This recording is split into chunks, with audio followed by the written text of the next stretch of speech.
Can you win in a tournament by building a Digimon deck that is under the budget of $70? In today's episode, I want to prove to you guys that you can actually still win without necessarily breaking the bank. One thing to keep in mind that all the prices of cards that I cover are at the time of making this video. So the first thing to do is to research on some of the cheapest decks that we have access out there. And my way of doing it is to start off with the Boss Digimon card. You generally want to stay away from anything that is secret rare, anything that has like over a $10 price tag that you know for sure you need 4 copies of, because that's really where the budget really starts to ramp up. The other thing to keep in mind is that I want to avoid any archetypes or decks that requires to have really highly priced cards, such as Medieval Gammamon, Protoform, expensive promos, any secret rares that are pretty much above like $25, which I need to play like even like just 2 copies of. Rune modes, Ukomons from BT16. Again, these are all the cards that I don't want to have in my deck because otherwise we can't fit in within the $70 price range. So I think the best place to start off to look at pricing is to use TCG Player, but just keep in mind we're not buying any cards just yet. We're just looking and doing some research, and I'll show you guys how I do it.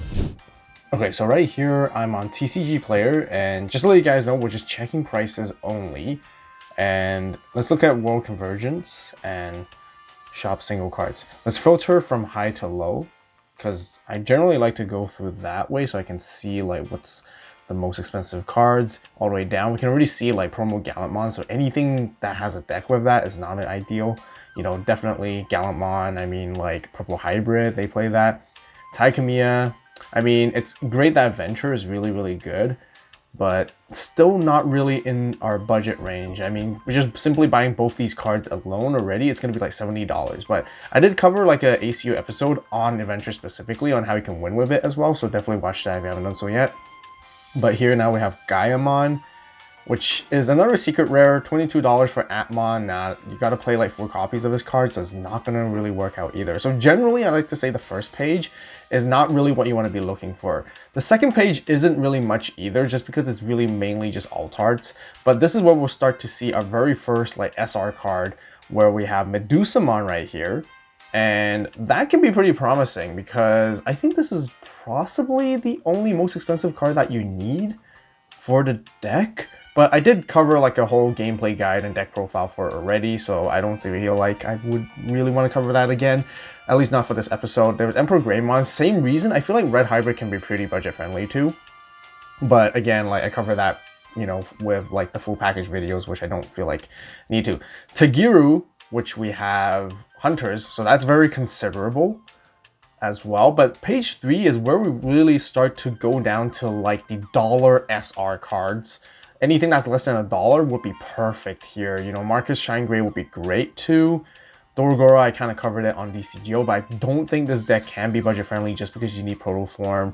Darkdramon is quite flexible. You can play like D-Brigade, Axel, all those kind of cards, but you know, in Axel you need Valdararm, which I feel like it's a pretty, not like expensive SR, but it's still like a couple bucks, you know, above sort of whatever. So we're really trying to look for something that's really budget friendly, and I think I actually caught my eye right here. You know, with Hero, this is pretty much just $1. And now that I think about it, I think this could make a lot of sense because we need to keep going through the pages, and this is Seriousmon, which is the new boss monster that you want to play in the deck, and this guy right here is only like 14 cents. Just based on, you know, the current pricing. And, you know, putting these two together, I think we might have find ourselves a budget deck, and I think it makes a lot of sense as well, just because I actually haven't covered an update on this particular archetype and deck for a little while, and I know some of you guys have been asking for it, so I think this could be the way to go. So I think I found my pick, and that will be Gammamon. Well, first of all, I haven't really covered it on the channel ever since RBO1, so I think it's a pretty good update for some of you guys who are really interested in this deck as well. And for now, I can't imagine any cards are really pricey, but to double verify and check that, let's actually build the deck first, and then tally up all the cards, and then go back onto TCG Player and check pricing to see what the total is afterwards. A few moments later. Right here I'm back on TCG Player, just like gathering all the prices for all these Gammamon cards. You know, we have Golos Gammamon here as well, and Canon Weissmon that I need to add here as well. And I have right here on this screen with my sheet, I'm just like tallying all the cards after making the deck. And look, you know, $69.19, which is just about $70 in total for this entire deck, and that's not too bad. So after building the deck, I exported the entire list and put it onto an Excel sheet and added all the pricing and quantities to total up the final price of how much it will cost. So I'm not going to buy these cards just yet, nor I'm going to show you guys the exact build because I want to actually play test and make sure that the deck itself is solid first. And then it's also generally a good idea to make sure that you're doing that before you commit to buying those cards.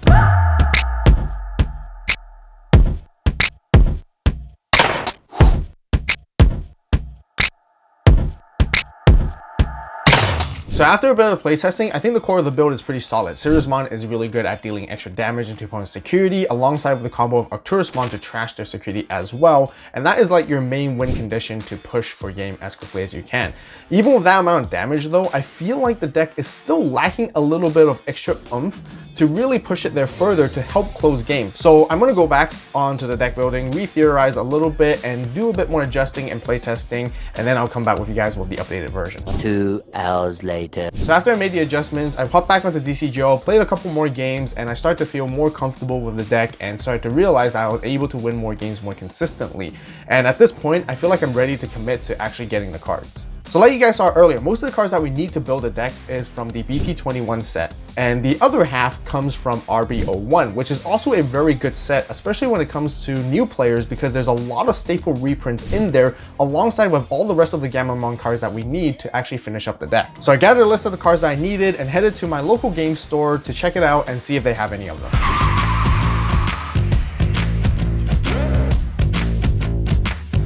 You have reached your destination. As I got into the store, I saw my buddy Chase, who is the owner of New Realm Games. And one of the main reasons why I decided to come here is because I know there are some older cards in his display or somewhere in the sea of the bulk that I just have to go through, which are going to be some of the cards that we need to build and finish up this deck.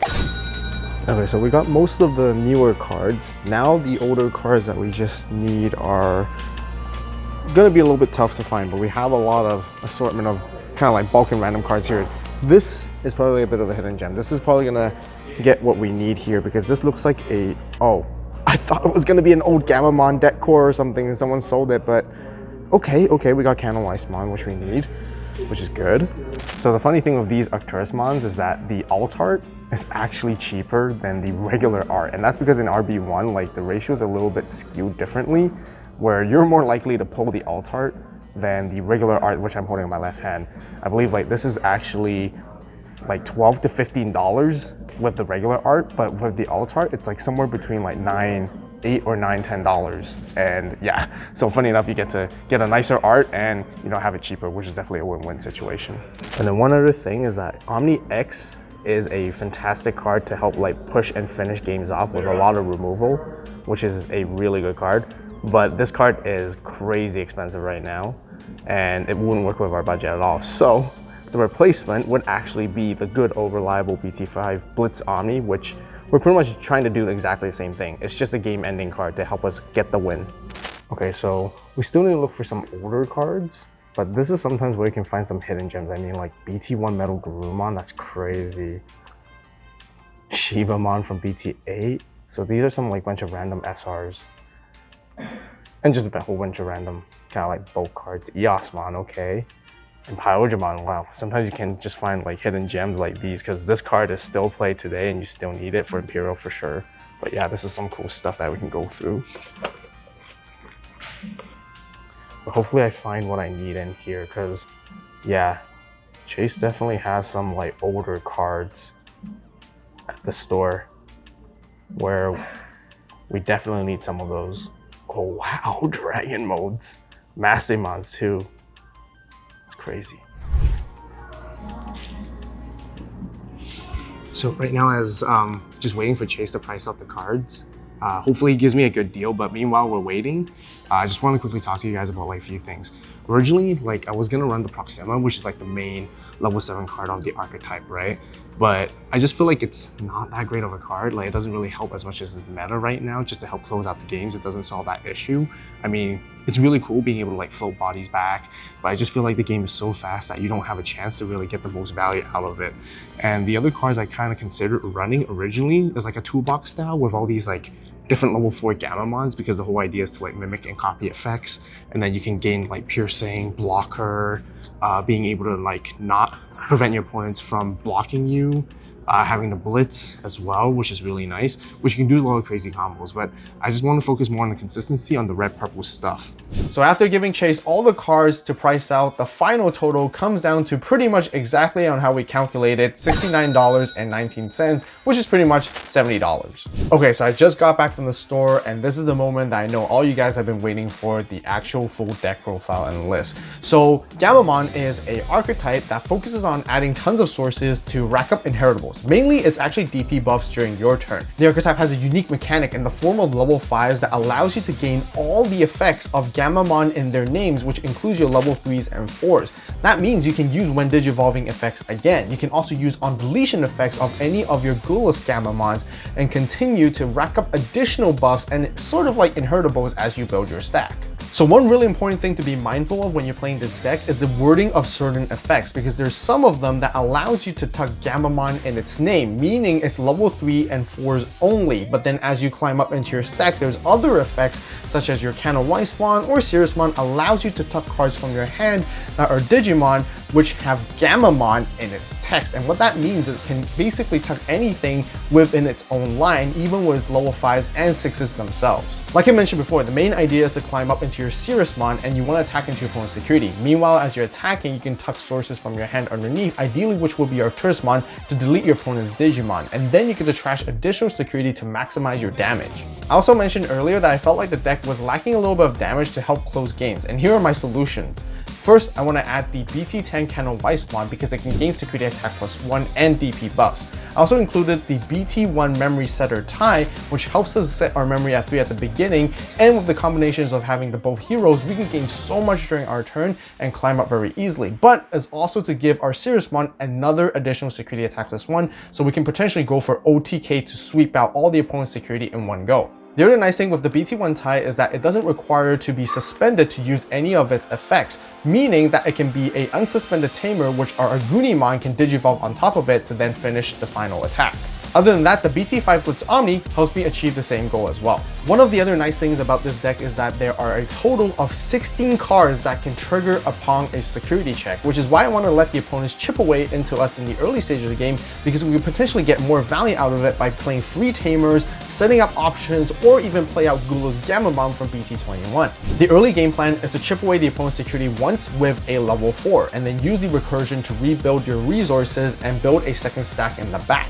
Once the opponent is down to 4 security, you just need to find a way to get security attack +1 with Siriusmon so that I can deal a total of 3 checks. As you're doing so, tuck Arcturus underneath to delete the opponent's Digimon to trash the additional security, putting them to 0, and then finally, you can use Blitz Omni for game. So that wraps up for the strategy and my build for Gammamon, and now let's head over to locals and try to win a tournament with this deck. Round 1, I faced off against Galacticmon, and I was able to build my stack up very quickly and remove their bodies at the same time, because the deck tends to leave Venmons out, which makes it easy for us to delete and also proc our Arcturus to trash the opponent's security while doing so. In both games, even when the opponent was able to get into Galacticmon, Siriusmon had so much DP power as we can constantly try to run over it with Raid or even delete it when we Digivolve and as we attack, which is not once per turn, depleting all their protection resources of Venmons. Even at times when the opponent was able to get into Galacticmon, I made sure to stack my Siriusmon with a ton of DP buffs and Raid into it and attempt to delete it multiple times with its when digivolving and when attacking effect, which is not once per turn, depleting all the protection resources that I can have by bottom decking the Venmons until there were none left. By doing that in both games, I won the first round 2-0. Round 2, this is absolutely crazy because I totally didn't expect it, as we get to face a fellow Gammamon player, but more of the original Gammamon king himself at my locals, who was also known as Victor. All right, guys, look who it is. Hello. It's the one and only legend, Victor. The only Gammamon player here. The only Gammamon player here. The one that still believes, even though it's okay. And we're facing him round 2 right now. Yeah, we're mirror matching. Okay, let's see who wins then. Yeah, we'll see. Best Gamma deck wins. No way. Just to give you guys a bit of background, Victor is a super Gammamon fan and he's been playtesting a ton with the deck ever since BT21 came out, and even more than I ever did. The funny thing is that I was chatting up to him on Discord and discussing my initial Gammamon build, and he gave me a ton of tips during this video on how to perfect the deck as well. As a matter of fact, he took Gammamon to Niagara Regionals and was even featured on the stream, so you guys can even check it out. But instead of my build, today he decided to go with a twist with more of a purple base that focuses on a lot of recursion so that he can float bodies on the board to continuously pressure attacks over and over again and by going wide. Also, one of the main reasons why I initially chose Gammamon for this episode was because it's not like a super popular deck that everyone out there knows how to play around or play against it. So I wanted to have that bit of element of surprise. But since we're playing against Victor, who is the Gammamon king himself, none of that is gonna matter because he knows way more interactions and combos more than I do. And yeah, I am definitely nervous because this one is definitely going to be a challenge. I thought he was going to teach me a good lesson, but despite that, I kept my cool and I focused on my game plan. Build into my stack.